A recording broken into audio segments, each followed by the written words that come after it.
Welcome to the Adventure Mechanics. I'm Chandler, I'm Devin. And I'm Tom. and today we'll be talking about Lure of the Temptress, a game developed and produced by. Revolution Software Thank you. developed it, and it was published by Virgin Interactive in 1992. All right. Woo! This was That their was a good debut game. This was Revolution Software's debut game. Yes. Way This- back in the oldie 1992. And oh boy, do I have some thoughts about it. Oh boy. You're gonna like this, guys. Yeah. If you thought I was being harsh to Beneath the Steel Sky, you will hear quite a few other complaints from Lure of the Temptress. Oh yeah. Yeah. Oh, yeah. It took me a dozen tries to sit down and actually finish this game.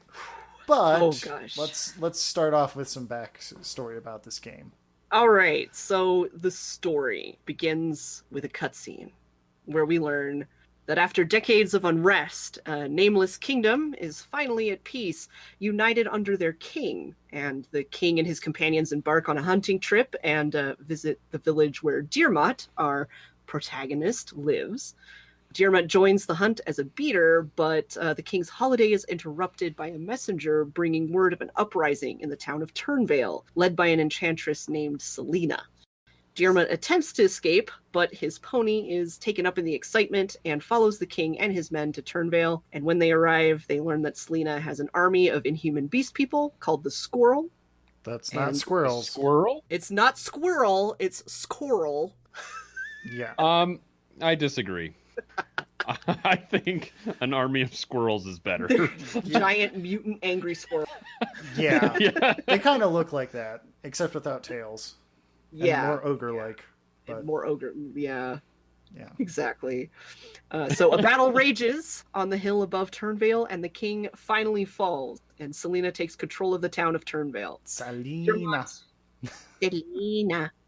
Dearmont is thrown from his mount, knocked unconscious, and the squirrel take him to Turnvale's dungeons. At which point the game begins. Huzzah! I think. Huzzah! Are those dungeons in a tree? That's all I No. want to know. No. No, No. it's underground and Yeah. brown. I don't care what you say. I'm just going to be picturing squirrels this entire time. There's no getting around it now. That's fair. Take Dearmont and just replace it with a potato. Yeah, Dearmont. Yeah, you will. Yeah, we'll get there. We'll get there. But Boy. for mental images, it's squirrels versus a potato walking around town. Yep. Fact. That sounds like a great game. I'm in. After waking up in the dungeons, Dearmot makes his escape, befriending a fellow prisoner, a jester named Rat Pouch. I know, what a name. He speaks to another prisoner named Wolf, who tells Dearmot to find the blacksmith, Luthern, in town and deliver him a message. After giving Dearmot his charge, Wolf dies, but not before telling Dearmot the way to escape the dungeons. Dearmot makes his way through the hidden passage in the wall and finds himself in Turnvale proper. Dearmot After goes to the sliding blacksmith. down a sewerage. I just have to point that out.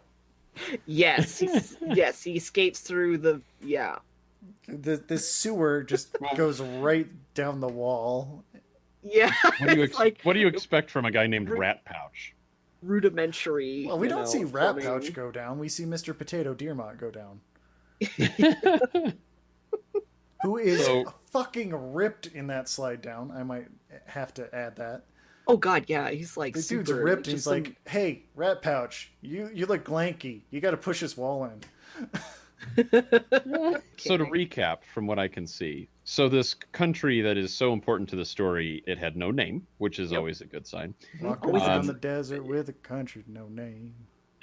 Had some random crap happen that I already blanked out and have forgotten because it was that important and that intriguing.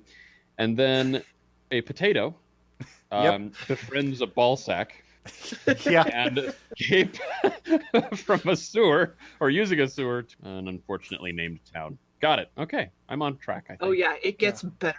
I promise. Oh, it absolutely does. Yeah. So Dearmot goes to the blacksmith and delivers Wolf's message. The girl is in danger. There's a traitor in the village. Luthern explains that the girl in question is Gawain, who runs the herb shop in town, and if Dearmot wants to help the resistance effort, he should investigate what happened to her. Diarmot discovers Gowen was arrested by the squirrel. Not the squirrel, the squirrel. And accused of conspiracy. Oh, the headcanon of what you're describing is so much better than the actual game. It sounds much more interesting, doesn't it? Yes. So all I want to know is, where is she going?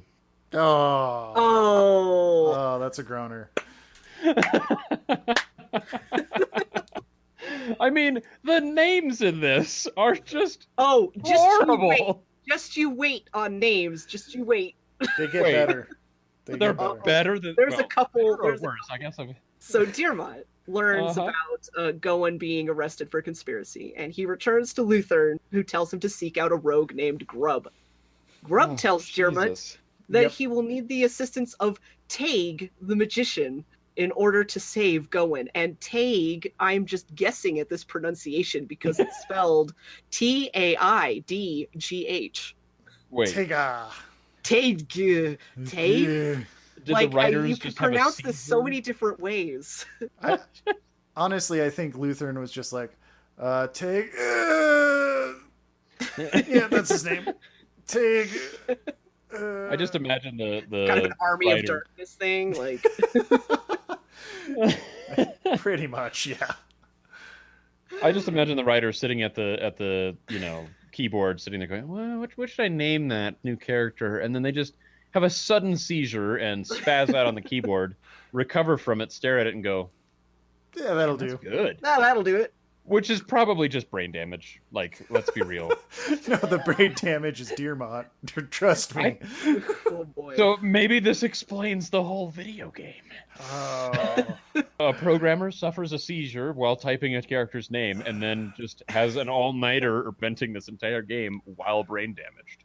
No, I gotta give the programmers more credit than that, but oof. Oof. Anyway, maybe the story, the writer of the story then, maybe not the programmers. How's that? I'll accept it. I'm picking on the wrong people, I'm sorry. Diarmot learns from Taig's diary that the magician attempted to make a potion of transformation to escape arrest. The potion glamored him to look like Selena, however, the potion didn't work exactly as planned, and the squirrel guards came for him. Anyway, Diarmot gathers the dregs of the potion the magician made, and transforms himself into the likeness of Enchantress Selena, masquerading as Selena. Selena. Sorry, I'm gonna have to do that. Diarmot finds where Gowen is being held and orders her release. Diarmot meets Gowen in her shop, and Gowen's voice begins to break the transformation spell. When Diarmot is himself again, he speaks to Gowen and feels some sort of connection to her. She cautions him that not everyone in Turnvale can be trusted. Yeah, no shit. Diarmot learns that he will need a powerful ally to defeat Selena, and that the dragon just might do the trick, but he will need to give the dragon a charm potion. What? Yeah. Uh-huh. Yeah. Oh, just wait. It gets stupider. Oh, man. It gets a lot stupider. It really does. Gowen has all the ingredients save for one, which Diarmot must find for her, as her usual delivery person, Wolf, is dead in the dungeon. She doesn't know that. She doesn't know that. Diarmot tells nobody, not a soul, about that. He's just like, oh, he's your friend? Yeah, he's She's cool. just like, oh, well, Wolf said he was going to bring me some more of that cow bane. Diarmot's like, okay. And then he just walks out. Oh, weird. He never got back to you on that? Huh. I wonder why. Yeah, and then he just walks out. Every fucking time. He has like a dozen opportunities to tell somebody that Wolf is dead. Sorry, I had to interject that. Oh, I know. It's infuriating. Oh, man. So once Gowen has all the ingredients, she gives Diarmot the potion. Diarmot attempts to enter the dragon's lair through the Weregate. However, the gargoyles guarding the path won't let him through until he learns their names. Once Diarmot learns their names, they still won't let him through, as they've been instructed not to open the gates to any man. Okay, Diarmot... so that whole exercise is totally pointless, is what you're saying. Oh yeah, it was just a bunch of busy work. Yep. Diarmot then recruits Gowen to get the gargoyles to open the Weregate, and they both enter the dragon's lair. After navigating an infuriating labyrinth of caves, Dearmont confronts a beast in front of the dragon's chamber. After defeating the beast, Dearmont meets the dragon. The dragon condescends to help Dearmont's cause and tells him some of the history of the land. Sit down, I'm gonna tell you a fucking story. Oh yeah, and it's great. There's some more cool names in here. So, before humans came to live in the valley, it was the domain of an old demon that has no name. It's just the old demon. The demon survived the arrival of humans because it was able to feed off their greed and ambition. Every generation, the demon would ensnare one mortal and possess them. The demon was driven out by the great Gethrin some indeterminate time ago, but Selena's meddling with some indeterminate evil reawakened it, and now it possesses her mortal form. The dragon fortunately possesses an object of power, the Eye of Gethrin, which will banish the demon. Oh boy. Oh yeah. It only gets better. Oh, yeah. With the means to defeat Selena, Dearmont returns to town to find a way into the castle. He discovers the squirrel aren't happy about Selena's rule either. A squirrel named Wayne wants the shopkeeper in Turnvale to hide in an empty barrel, so to infiltrate the castle and kill Selena, since the squirrel aren't able to approach her. Dearmont trades places with the shopkeep and is taken into the castle. Yeah. What? Oh, Once inside, Dearmont meets Minnow, a boy serving in the castle cellars, who directs him how to find Selena. Dearmont lowers the drawbridge, fights an awful beast, then confronts Selena. In a cutscene, Dearmont defeats Selena with the Eye of Gethrin. The squirrel settle into the town, which otherwise returns to normal. Minnow becomes Luthern's apprentice, Luthern marries Gawain, and Dearmont leaves Turnvale forever. The end. Yeah, there was a lot of busy work in that. That just went nowhere. Yeah, it goes like there's no. Gawain got preggers. No, seriously. At the end, it's like, and Gawain started glowing with her plump belly full of children. Like, what the fuck? Yeah, it's kind of gross and weird. It's just that could have been worded way better. Like, thanks. Now I'm gonna have nightmares of children being plump. So, Gawain starts glowing. From her plump belly. Was that the wording? Something like that, yeah. It was something to the effect of that, she grew fat with children and was positively still the most radiant creature on the earth. But it wasn't Dearmont that was getting her preggers. Yeah. Oh. It was the blacksmith. Bum, bum, bum. Yeah. Yeah, so all this weird, he feels a connection to her, and she's like, oh, stranger, you should be careful. And this time she's not interested in him, which is fine. She doesn't have to be interested in the protagonist. When you're following the tropes of a story, you're like, oh, so that wasn't even a thing? Then why is this in the story? Yeah, why is it even a thing? Why can't... you're making him out to be kind of a creep, guys. He's just friend zoned. Oh, yeah. The entire time after Dearmont got out of prison, I just gave him the hurriest voice I could think of. The only reason I did that is because this man cannot navigate a goddamn screen. Oh, talk to somebody on the left side of the screen? Here, let me go to the bottom side of the screen, all the way to the right side of the screen, up to the top of the screen, back to the left of the screen, and then forget what I was doing. What? Why did you do that? You were 2 feet away from them. So, just to clarify, how does movement work in the game? Is it a click and... Let's get into mechanics for Tom here. Boy, cool. Because this is all the stuff that in the bare bones storytelling part that you don't get to hear about because it's something. Chandler, take it away. Yeah, so this is a traditional point-and-click adventure game. Okay. You only use the mouse, so left click will just move you around the screen, sometimes let you look at things, other times Dearmont will just stare at it and go, because, he's a potato, remember that. And with the right click, you have the option of drinking, examining, and stuff like that if you're not clicking on something. If you're clicking on something, you can open, close, operate. Why you have all 3 of those options, I don't know. Unlock, just all of these really random verbiage. So they put all the verb list in the right click. One of the more interesting things is you can right click on some of the people that follow you on the quest, like Rat Pouch, affectionately called D's Nuts, and Gawain, who is quite literally just a statue of a pretty lady in a white dress. Mm-hmm. But yeah, you can right click on them, tell them to do stuff, and then sometimes Dearmot gets over to them to talk to them and give them instructions. Other times he just wanders the screen aimlessly. I don't see the method to the madness.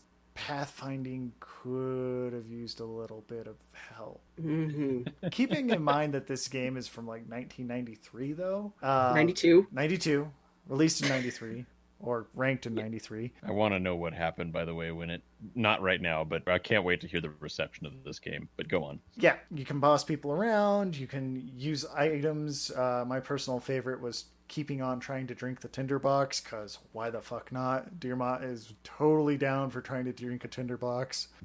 And, you know, throughout all of this, that's all you have. There's no keys except for like F5 to save, escape to quit, and F7 to load, which if you don't have the manual, you're welcome, because that's something you're not going to find out without just hammering the keyboard and just hoping something gives you some sort of input, because there's no way to pull down a menu or anything like that I could. Oh, God. Yeah.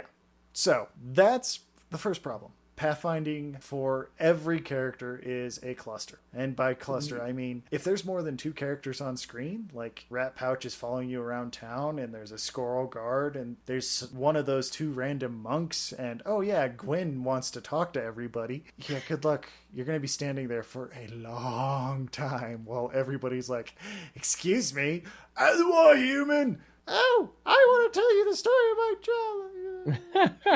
Yeah. Excuse me, sir. Excuse me, sir. Excuse me, sir. Excuse me, sir. And then I got caught in a loop of running into someone constantly, and that was just constantly popping up. I had to close the game because I could not escape. Yeah. Oh my God, it just got completely stuck, huh? Yeah. Yep.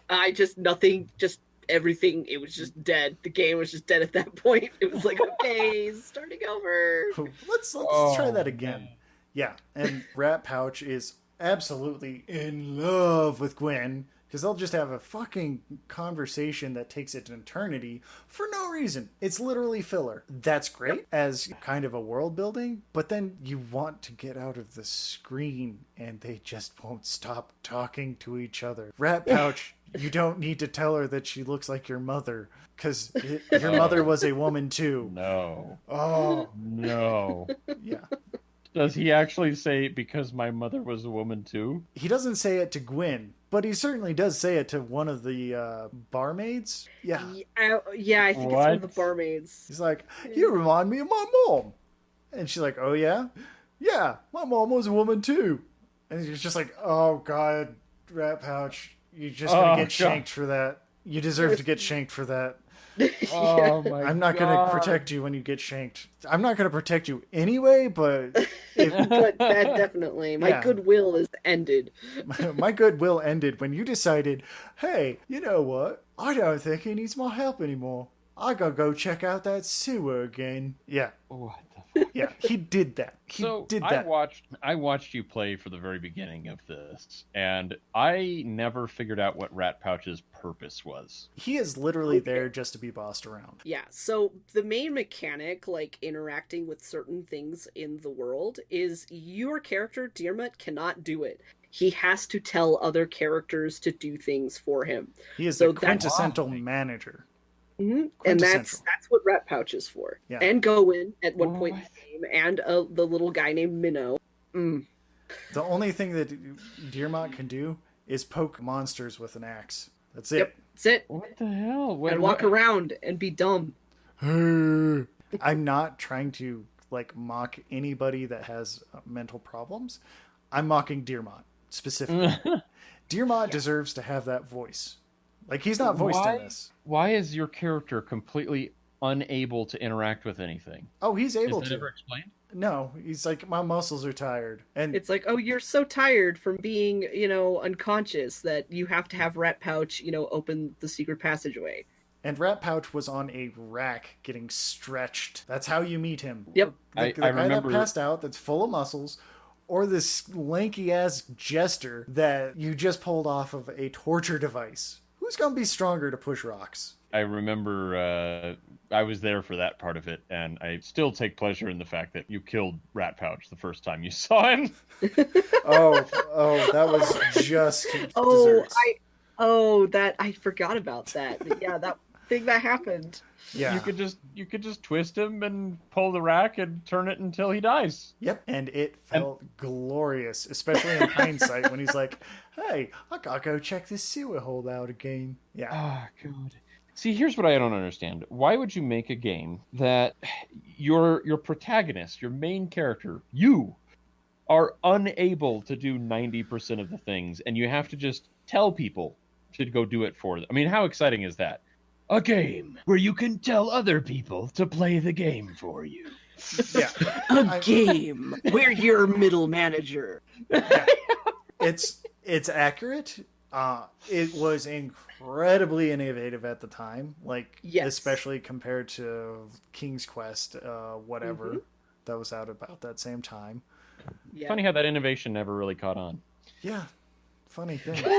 It's interesting because like narratively, like there are things narratively when it works. Like for example, in the interminable stupid labyrinth where Goen is with you and you have to tell Goen to like push levers to open different doors so you can proceed, that makes sense because it's not something that you could do on your own. And you see like later on, like I'm thinking Resident Evil has some of these things, like the later Resident Evil games, a lot of like other games with co-op in them where you have these things where you're like, oh yeah, I need my buddy, either AI or someone, a real player, to like push this other lever so that I can like open this door. Like you see things like that later on.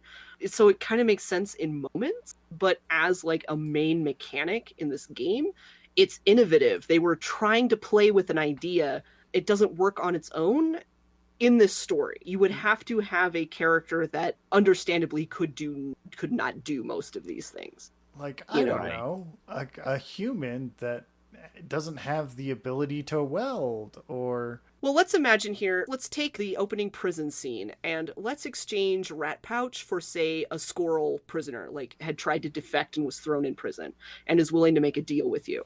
And so when you get to the secret passage thing, it's like maybe you are not actually strong enough to push these bricks. And that's the message you get when you try to push them. That it says, try as hard as you can, you just can't budge it. And so you have to tell the squirrel you freed, hey, could you knock that down so we can escape? And the squirrel's like, cool, yeah, does it. And then you go off. And then maybe the squirrel goes his separate ways. Like maybe he makes his escape separately because he's like, yeah, fuck you, dude. I don't know you anything.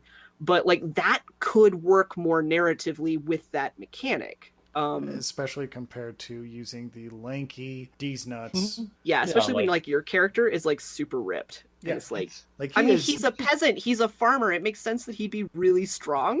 Like he fucking looks Rat like Pouch is Fabio the skinny with, like, nerd. super short hair. That's it. Oh, yeah. God. It's like you could have like if this game had been like done around differently, like maybe they'd thought about the story a bit more, like making the mechanics make sense with the story. I don't know. Like, I'm thinking with like, modern day sensibilities, like plastering it onto a 1992 game. Which is probably not fair, but at the same time, like I feel like it didn't age well. It didn't age well, and they were clearly. I mean, because some of the like the telling a companion to do stuff like that comes up in Beneath the Steel Sky. Like they also made that game, later, and they use that same idea, but it works. Like when you're telling Joey to do stuff, it's like because I will get zapped by the security measures. I'm going to send my robot through because the robot won't get zapped, and it makes perfect sense why that happened. Like they took that idea and then made it with the rest of the game. See, to me, like having a big buff main character tell a skinny jester to move a giant rock because my muscles are tired just seems like lazy writing, Yeah. It's like the programmer's like showing off. He's like, hey guys, did you see that I like made the NPCs capable of like doing shit? check this out. Yeah, Like why are you having him do that? Oh yeah, I guess I probably should explain that. Maybe the big muscle head guy's muscles are tired. Yeah, I'll just type that in real quick. Yep, that's part of the final game. That's the one. Yeah. Because to be fair, like I think we should acknowledge that making a game is hard. And even back in 1992, it was really difficult. I don't know what pressures were going on at the time they were making the game. Like if it was we had to struggle with, the engine, and so we didn't have time to like make everything make sense. Or maybe we spent all this time on assets, realized it didn't work, but let's just use it anyway because we don't have time, money to do something new to make it, fit better with the story. Like kind of like third act syndrome. The third act of this game is just like, and you went through the castle and boom, cutscene, and it's over. Yep. It has the same problem that Beneath the Steel Sky had of third act. Shit, we don't have a budget. Cutscene. We've got to end this game. End it. Yeah. Which I kind of feel like, I mean, I'm not trying to take away from what the programmers did and like innovation and all of that. But at the same time, like writing is nothing new. And writing is the oldest trick in the book next to talking. Literally. Yeah. It is actually the oldest trick in the book because that's how books came about. So I feel like it is totally fair to just point at bad writing and be like, hey, this is bullshit, and you guys should have known that. I don't care how long ago it was. So, like, the writing, it definitely leaves a lot to be desired on many levels. Like, that's a gripe I have. Yeah, I feel like if it just involved a couple people, not even like professional writers, just like explain the story to a friend, and the friend would go, yeah, but why does the skinny jester open the big ass door? And the programmer goes, shit, Never even thought about that. If the mage Gethrin defeated the demon like ages ago, why does the dragon have Gethrin's eye? You just throw it at Selena and it's fine. Why? Yeah. Like, And the dragon specifically says, don't look at it. And what is the first thing Dearmont does when he pulls it out of his pocket?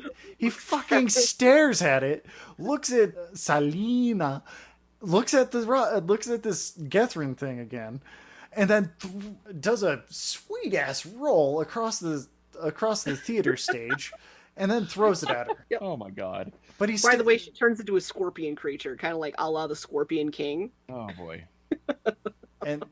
And apparently it rips her clothes off, and then she just dies naked. Of course. Well, I mean, turning back into a human.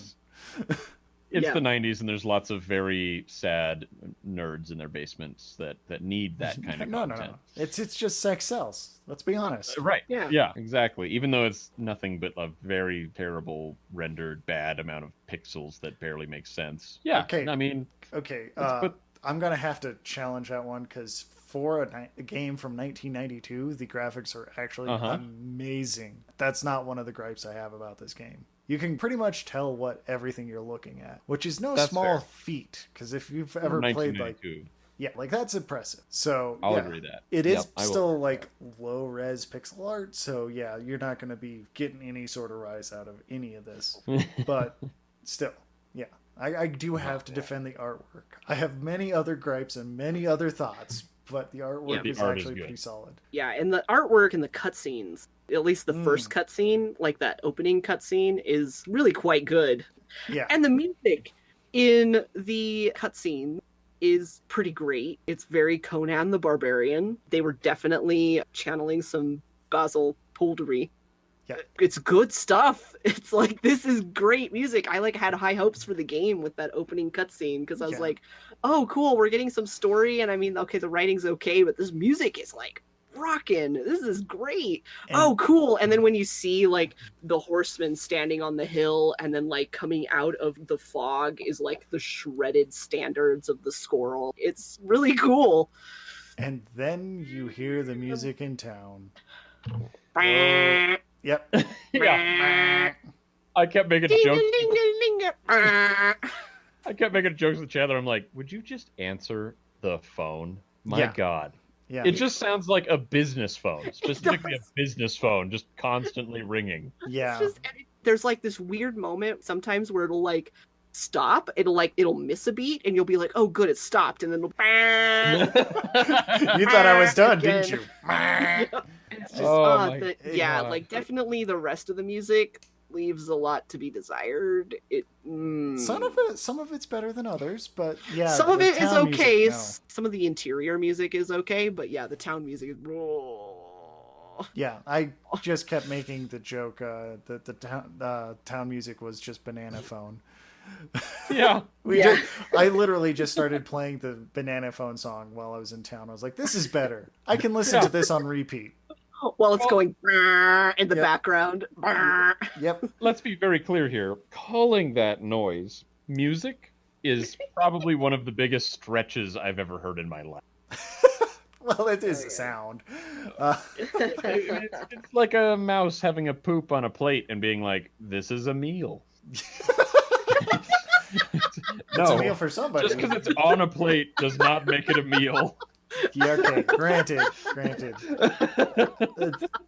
So, what an image. yeah, for context, we are playing the DOS version of it. And you can tell it's the DOS version because when you meet the blacksmith, you hear like a clown honking his nose every time he hits the anvil, which is really fucking jarring because you're like, wait, is that sound supposed to be him hitting the anvil? And no, it is, but no, it's not anywhere near it. It's just and the blacksmith's music is actually okay, like not cutscene good, but it's okay. But it's okay. It's punctuated by every time he, what's his face comes back in, Lutheran, to hit his anvil. Yeah. It literally sounds like a clown. It is god awful. All the sound effects in it are terrible. There are so many things that have become so much better since the 90s. I feel like audio is probably one of the biggest ones. Audio is one of the biggest ones. Yeah. Like, how telling is it that you can get brand new games that are just being released that, quite frankly, have graphics very similar to this game in that the pixelated low-res style is a style. It's something that is actively sought after instead of good quality graphics because it's kind of cool. It's very distinct and it ages well. Back to the old music. Except maybe some Nintendo stuff, because man, Nintendo can rip a track with 8 bits. Chiptunes is a thing, but I will never hear anybody being like, yeah, we are totally pulling that music off of, Lure of the Temptress or Beneath the Steel Sky for that matter. Oh, yeah. And we're using that music as our inspiration. Nobody will say that. And I just realized on the cover of Lure of the Temptress, Deermont's head is on the back, in the background, and Rat Pouches is on the far right side. Really? Yeah. Just realized that. Sorry. I didn't. I have to go look at this. Oh my god, you're right. What? And the dragon. Yeah, the dragon's there. There's a lot of heads. Is that Wolf's head behind her on the right side? I'm guessing that is true statement. So yeah, anyway, yeah. Wow. So the audio effects are absolutely horrible. The music can be good at times, but not terribly good. What do you expect the average reception was for this game? Oh boy. I'm guessing it was middling. 92%, 90%, 92%, 88%. It was very favorably received. It was a commercial success that launched this game company to what it is today, which is actually still an adventure game maker. So. Virgin Games is? Well, not Virgin, but Revolution Entertainment. Revolution Software. Software Limited. Oh, okay. I'm looking at the cover and it says Virgin Games in the. That was the publisher. Yeah. Virgin Entertainment published it. So. Okay, I was gonna say I've never even. I mean, I know the company Virgin, and I totally recognize the logo, but I was like, they're in video games. Yeah, they published games for a while. Huh. Well, you learn something every day. So, yeah, every day. The innovative parts that, looking back, are like, that didn't age well. Like the people wandering around town, which is infuriating now, was actually kind of cool. And Yeah, it made bossing, the world feel more alive back then. yeah, and being Yeah. able to boss people around, although not implemented well in this iteration, really fun as a concept. Like, Yep. there needed to be a better story reason why. I agree. Like, that's Yeah. bad implementation of a decent idea. Yep. The pathfinding is basically watching a drunken rat go through a maze that isn't there. That So- isn't there. Like, yeah. Yeah. There's an invisible maze and nobody knows how to fucking navigate it. Not even the AI that's wandering around town. Mm-hmm. That being said, that's kind of cool. Right. It makes For it, the time. well, it's still kind of cool now. People wandering around. I mean, that's part of what makes Morrowind and not Morrowind. Well, not but so much Oblivion. more when they didn't really wander. Like you had people on a path, but like Oblivion and Skyrim. Yeah. Like for They and other- absolutely still do that. And it's cool. Yeah, they- Yeah, absolutely. yeah. But- And it yeah. was pretty cool going from, for example, in the Elder Scrolls series, from Morrowind to Oblivion, where you did have characters that wandered around and seemed like they had their own life. It did kind of make the town seem more alive than they did in Morrowind. Yeah. That's true. So there's it's like that. same concept, just moving it around a little bit in time. But it's like, yeah, like that was pretty cool, even though it is still infuriating. Oh yeah. To find people, and then people's NPCs clogging up doorways and stuff. Oh God, yes. I can't talk to women. She's stuck in door. God damn it, dear mom. You can do it. She has one exposed side you can talk to. And I'm not talking like she's naked. No, like there's a spot where he can stand and physically face her and talk to her. They kind of needed to work on that. And they did. If you listen to my complaints of Beneath the Steel Sky, I found that funny when people would go to a given spot to talk, but they were able to get to that given spot to talk without issue. Yep, without issue, unless you glitch the game out like I did, in which Well, case you can't th- talk then to somebody in an everything ends. elevator. I'm sorry. Yep, I know. Well, he wasn't in the elevator when I tried to talk to him, but the game timed out by the time that I was talking to him, and then he was like, "I'm out, but I'll just continue talking to you, I guess." I don't have time to stand up here and talk to you. Got places to be. And if you're interested in that, I did clip that on my Twitch channel. So It is actually really funny to watch. Like it's that- really strange because it was like, "Uh-oh, I think this is gonna crash the game," and boy, did it. Oh yeah, yeah. So The game was not meant for that to happen. it is not. They solved that issue. Their second game was a much more solid release. Yeah, What they was the iterated second on the game? idea. Yeah, and that iteration really paid off because there's really clever ideas in here that are poorly implemented because they were building the engine. That's fair. Let's be What was- perfectly honest. What was the second game that they released? Beneath the Steel Sky was their number 2. Oh, that was it. Okay, Yeah. I got you. That was it. That's why we're bringing it up as a reference point. Okay. Because, yeah, when I complained about it, because it had major plot problems, I didn't complain about many of the mechanics. Yeah. I mean, it's pretty solid in terms of mechanical. Yeah. I think I complained a little bit about and they have to walk to that one space to be able to talk, and and you Oh. have to catch the people that are wandering around. Yeah, Oh. after playing this, no, that's fine. Yeah, I will happily chase. Better. I'll happily It's like chase. as annoying as it is in this game, having to chase down these people. And I kept wondering why there were so many screens of literally nothing in the town. You'll just go on to the next screen and there's nothing there. And Yeah. I think it's because you have to chase down these characters and you might find them on one of these empty screens. And there are a lot of the same Oh. empty screen. It is annoying. It's a I really- literally navigated around those empty screens not because it was faster, but because I actually wanted to walk around the town and not some random alleyway. Yep. Like, Oh, man. it's something. So yeah, I kind of walk back some of my complaints about Beneath the Steel Sky because Oh. boy, it could have been a lot worse. Like the second swing was a lot more solid than the first. But that Yeah. being said, I kind of still liked this game for what they did. I was impressed for them making this attempt, For- and really First really game. trying. Yeah, for their first trying to do something different with a point and click adventure. I just really respect that. That they tried to take the genre and iterate on it a little bit and do something different from what everyone had been doing. And And they that's great. almost accomplished it. Almost. It is innovative. It is the ideas are amazing solid. in terms of innovation. It's Sure. a solid idea. The implementation needed a few iterations. Yeah. Makes sense. And that's because, yeah, they built the engine. I mean, they literally built a custom engine that they called the Virtual Theater, which is, Huh. yeah, they took a game. Yeah. They basically built an engine and made a game. And do you know how many developers that I know have fallen into well, I'm going to build a game, but I need to build the engine first and never actually release anything? Yeah. Yeah, that's non-trivial. Every game dev falls into that trap or is aware of that trap. Right. Building the engine's the fun part for some.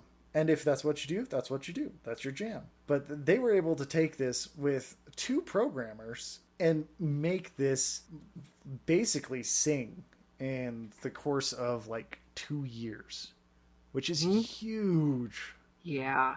That's true. So, yeah, as much as I give this game shit, for a first outing, I don't say it's a good proof of concept. It's a decent game. So, God, I really want to throttle Dearmont and Gwen and like all of their characters. They all deserve to be throttled. Maybe to death for some of them.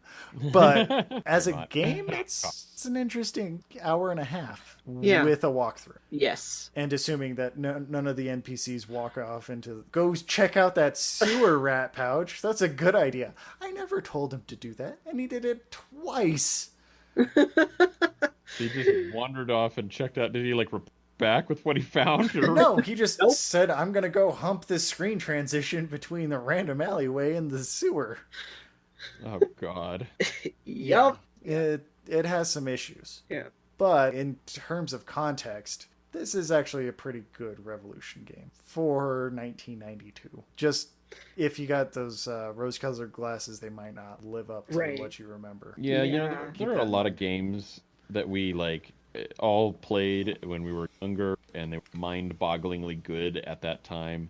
And sometimes it's better to leave those games in our memories because you go back to them later and you try to play them, and think, oh, it's going to be so great, and you start and you're like, Oof. Why the hell did I ever enjoy any of this? This is awful. Like, wow, am I misremembering? Was this game ever good? Like, yeah. Like, how is it that I'm simultaneously like having flashbacks to these memories and also thinking to myself, this could not be the game that I remember.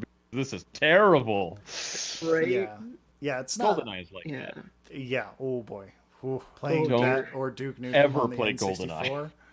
Oh boy, I played that Never, shit ever out of play it, it again. and I cannot go back to it. Nope. Yeah, It's so broken at this point. It is unplayable. it did not age well. No. But it was amazing when it came out. Oh yeah. I played the shit out of it. That was like one of the games that my sister caused her to stop playing games because I got better at it than she did. Than her. So what you're saying is that you made sure your sister wasn't a gamer. Got it. Yep, unintentionally. Nailed it. Yeah, good job. It's one thing I'll do better than my sister. One thing. I got one thing, okay? Yeah. But anyway, enough of my personal life issues. Yeah, like in context of rose-colored glasses, yeah, it's not going to hold up. But I would be lying to you if I said that I didn't enjoy this game a little bit while playing it. Yeah. Because, yes, it had issues, but at the end of the day, because I was sitting there waiting for so long for Rat Pouch to finally come back, which he never did, by the way. I had to scour every screen for him. How did you get him out of being stuck? Lucky clicking. I got him before he transitioned to the other screen. Oh my god. Yeah, and I had like maybe a tenth of a second to click on him. Oh god. But yeah. That's terrible. Yeah, it was bad. But because of that, I sat there for like half hour wandering around. I was like, you know what? I haven't seen Gwyn either. So I made this entire headcanon about him and Gwyn running off with each other because Gwyn won't shut the fuck up and Rat Pouch is just a hair above Dearmont in terms of intelligence. And he's like, hey, you look like me mom. Which is exactly, what you want to say to anybody. Oh, well, yeah. Women always like to hear that they look like your mom. That's like the best pickup line there is. You just walk up to a chick in the bar and be like, "Hey, baby, you look just like my mother. Want to go back to my place?" It doesn't creep him out at all. There's nothing wrong with that statement. Yeah. You know, what's funny about that is I was thinking it in my mind going, oh, that's really creepy. And then you said it, and it's like, oh my god, it's way creepier when someone actually says it out loud. I was saying it out loud and going, oh, Jesus Christ, why are you saying this out loud? I'm committing to this. It's bothering me. It was a 12 on the creepy scale already, and then you said it, and I was like, oh no, we're like, we are beyond like the 30s at this point in the creepiness factor. Well, I'm glad that I could be here to creep out everybody. Bring that to light. Yeah, exactly. Yeah. Someone had to do it. I'm gonna fall on that sword. You know, I'm glad you took that hit for the team. Yeah. Yeah, we appreciate that one. Yeah, I'm so sure you do. Yeah. So while we were talking about like, you know, for the time it was good and stuff, well, I found this quote from Edge magazine from like 2008. They were interviewing, I think Charles Cecil was, I think, the director of Lord of the Temptress. And he had this quote that I'm curious what y'all think after. This is a little bit more, I guess, maybe on the story side of things, but it could be with mechanics as well. So, quote, Charles Cecil, "While I enjoyed Sierra games, I felt that there had to be more than yet again saving King Graham of Daventry from a, let's be frank, fairly unlikely series of events. It was all a little bit twee. So we came up with the idea of writing an adventure game that didn't take itself too seriously, but did have a serious story, something in between LucasArts and Sierra." End quote. Do you think that they succeeded? I'm gonna call shenanigans on the serious story. Yeah. Maybe an attempt at a serious story from someone who's never read or written a story. Yeah, this was a DM's attempt at a serious story.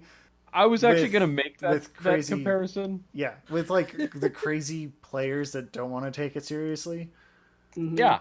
Yeah. I kind of feel like when you were describing the way that the story went, I was kind of like, you know, I'm fairly certain that I've put together one-shots with more context and a more linear story than this thing has. And I'm not talking about one-shots like I sat down and wrote them out. I'm talking, we sat down. Running it tonight. Yeah, exactly. And my player's like, you guys want to play D&D? And I'm like, shit, yeah, sure. So anyway, so there was a king, right? Yeah. Just start spitballing on the spot. I'm pretty sure I could do a better job. Yeah, this enchantress showed up, and she's possessed by a demon, and she killed the king, and she took over the town. That's not the capital; it's just a random town. But you know, it doesn't even have a name. Probably it's Turnvale. Yeah, it's Turnvale. Yeah, Turnvale, and it's a big economic center. I'm sure that it is, and yeah, and you were in the battle, and then you got knocked unconscious, and you're in the dungeons.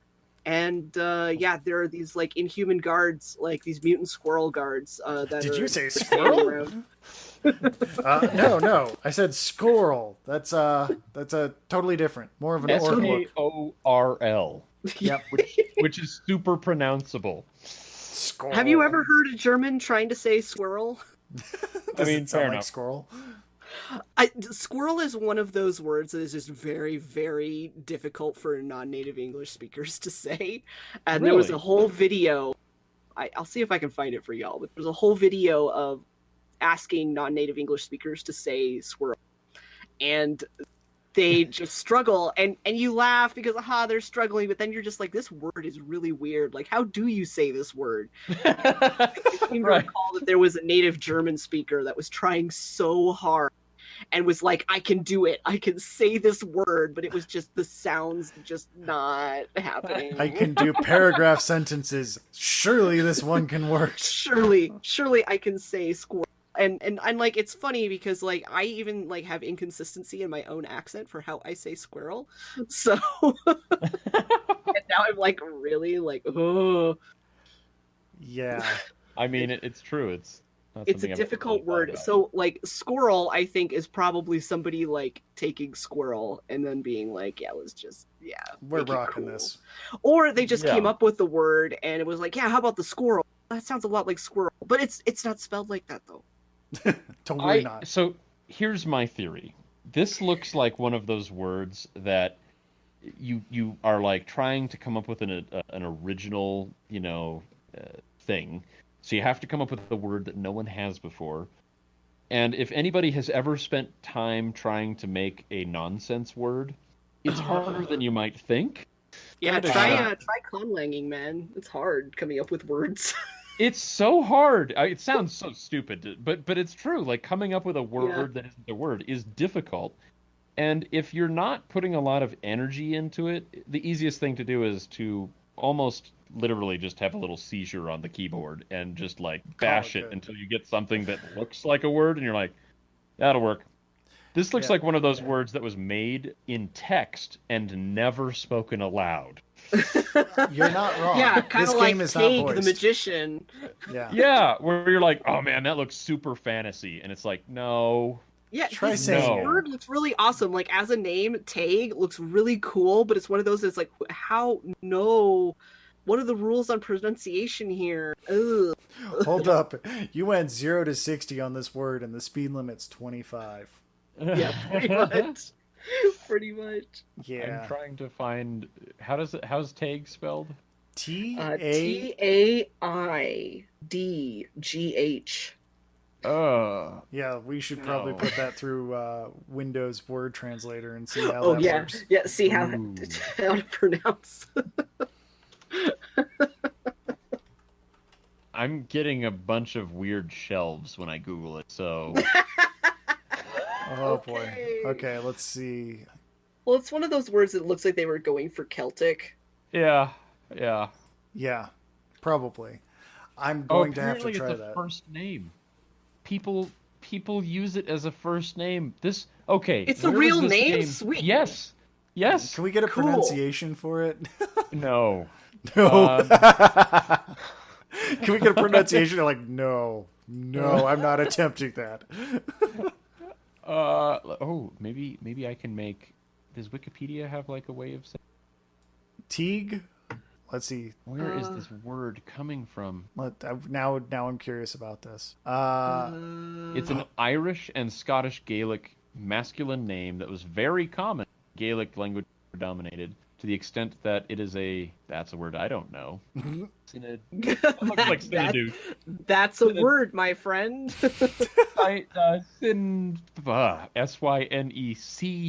Synecdoche. Hell is that? Okay, hold on. I might have a pronunciation. The name signifies poet or philosopher. Or philosopher. or look at storyteller. Okay, so Tag is how you would say that. it. Tigu. Tigu. Oh, That's what this says. Tigu. Tigu. It. Okay, I okay, guess. Yeah, I guess. I'm gonna fact check that. But that's what this. Don't that's what add this, us about this. Yeah, don't at me. I'm still researching. That's what Yeah. that one said. Yeah. Oh boy. Yeah. I'm gonna find it. Oh man. I'm so glad that it's a real name because it looked like it was a real name, but Oh no. huh? Due to similarity in sound, Teg, or however you say it, is often listed as an Irish equivalent to Christian names Thaddeus, no, Timothy or Tim, and this is where I'm like, ugh, or sometimes Thomas. Okay, Tag, we got it. Shut up! That is not a thing. Hey, at least you're a wizard and you're not called Rat Pouch. Okay, admittedly, this is now that I know it's an actual Gaelic name, this is a much better name than. Toig. Toig. Oh, okay, Toig. that makes sense. Yeah. Okay, Toig. that sounds very Gaelic. Yeah. Yeah. Okay. Toig. Pronunciation found. So this brings me to my last point, though. Where was this game made? Is this an England. American? This is England. UK. This is This the is UK. straight This up is UK. They are a British company. Okay, so what's happening here is that they are probably infinitely familiar with that name, and it's not nearly such a big deal. Where us, morons in America are like, Well, this it's is random letters possible. thrown together. It's possible that it wasn't so much they were familiar with it, but they wanted like a cool like mage sounding name, and they decided, hey, it sounds magey, Irish. Also, it's spelled super crazy, so yeah, let's go for it. Yeah. Yeah. Yeah. And if you read any of the text in this and don't read it in a British voice, you are doing yourself a severe disservice. Just saying that right now. I know I made a joke about Dearmont just being like, but seriously, I could not keep that voice up the entire time. I had to go British with it occasionally. Well, I mean, it was made in Britain, so, you're not really, like, doing it wrong. Yeah. You what? We didn't get any of that level of British, but Yeah. it got close. It was interesting. Like, I'm pretty sure that the Squirrel had the Londoner pub voice the entire time. Oh, you human! Yeah, they definitely, like, the way they were written, it definitely sounded like they were supposed to be Cockney. Yeah. Like, It's very distinct on that one. And it's kind of impressive they did that with text only. So, yeah. Like, the more we talk about it, the more I'm like, oh, yeah, this is actually very impressive for a first outing. And then the first outing gets cut out. Oh, this is very impressive. What? I hated this game. But yeah, this just goes to prove that there is a lot of heart that went into this game, and they thought about a lot of details, and the story is unfortunately not one of them. Yeah, the story was like slapdash last minute. No one even said it out loud to them, even to themselves. Yeah. Yeah, like, it was overall that or it was like they built an engine and they were like, we should probably build a game. How are we going to do the story? And they were all, I mean, come on, it's the 90s. They're all dorks, They're so they're like, what are we going to do for the story? And they're like, I know. We're going to just throw together a random D&D session and I'm going to take notes. And that's going to be our story. Oh boy, they were drunk during that D&D session too. Yeah, that's where I was going next. How did you know? The DM was drunk on this one. I know because I've been in those D&D sessions. But yeah, like, haven't we all? Yeah, anybody that's played D&D or any RPG probably has at some point. But yeah, like overall, it's very solid introduction to adventure games. You could do a lot worse. Like if you started off with the first King's Quest, don't start off with don't do that. No, you're doing yourself a disservice. No, start with this one. Yeah, this one you'll rage against Gwyn and Rat Pouch and like half the other characters and the monks that won't fucking talk on the street, but it has personality and it has an impressive tech showcase. That's coming from a developer though, so take that what you will. Yeah, I mean, I would say, in a lot of like the puzzles, like they're pretty logical. It's not like bullshit puzzles like the first King's Quest too.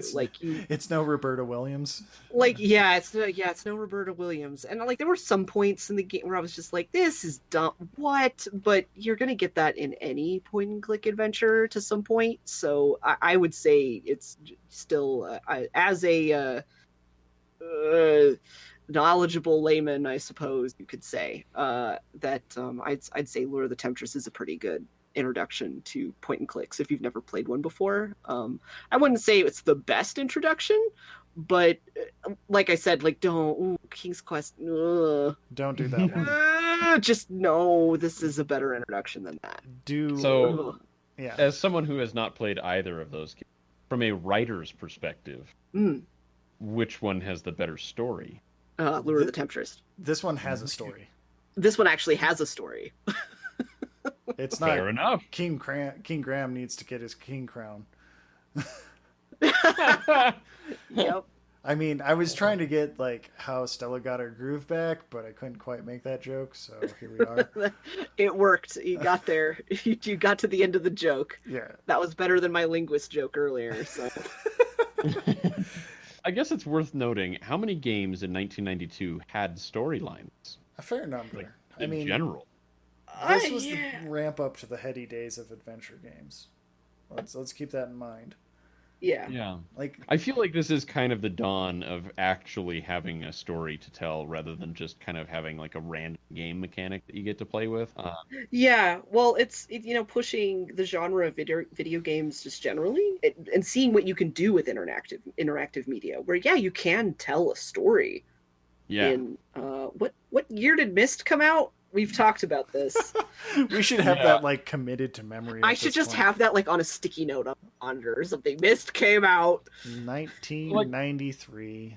93. What? 90. Yeah. That's what I Myst thought. was I was gonna say 93? 90, but I was like, oh god, I don't want to say something. Yeah. So 93 man. on Mac, 94 on Windows 3.1.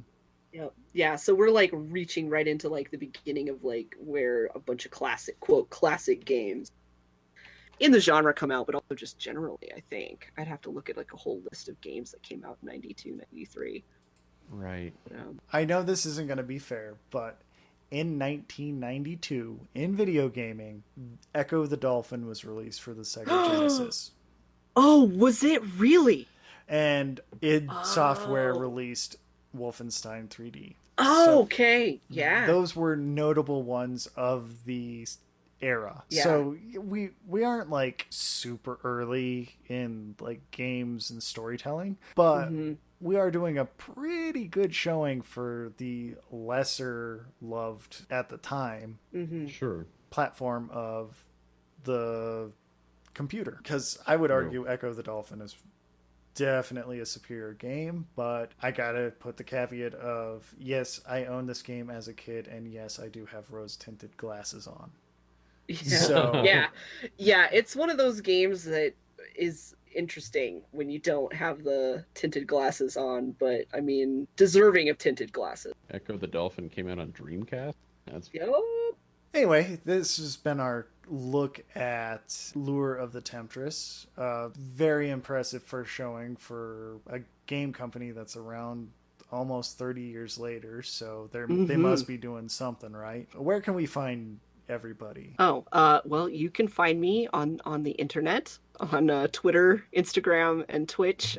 Lady Merowith, LadyMerewif. How about Right now, I'm streaming every Wednesday. We're playing vampire games. Ooh, yeah. Oh, Until I yes. get bored. I recommend it. It's entertaining. And how about you, Tom? You can find me on Instagram and actually YouTube, although I YouTube time. And on both of those, my username is Tomakaze, which is totally misspelled. So it's Tomakze. And neither of those things have a lick to do with video games. So I will warn you, it's mostly car stuff and custom subwoofer boxes and fabrication and stuff like that. So very different. But I'm also a tremendous nerd. There's a few D&D things on there, so you can enjoy that. Right on. And yeah, and people can find me on Twitter as JC Siron, Sirron. I have yet to be convinced I need Twitter, so I will. But if I do, I'll let you. Well, sounds Let us fair. know first, right? Yeah, absolutely. Sounds fair. Well, this has been the Adventure Mechanics. I'm Chandler, I'm Devin. And I'm Tom. and we'll see you next time. Bye. Bye bye.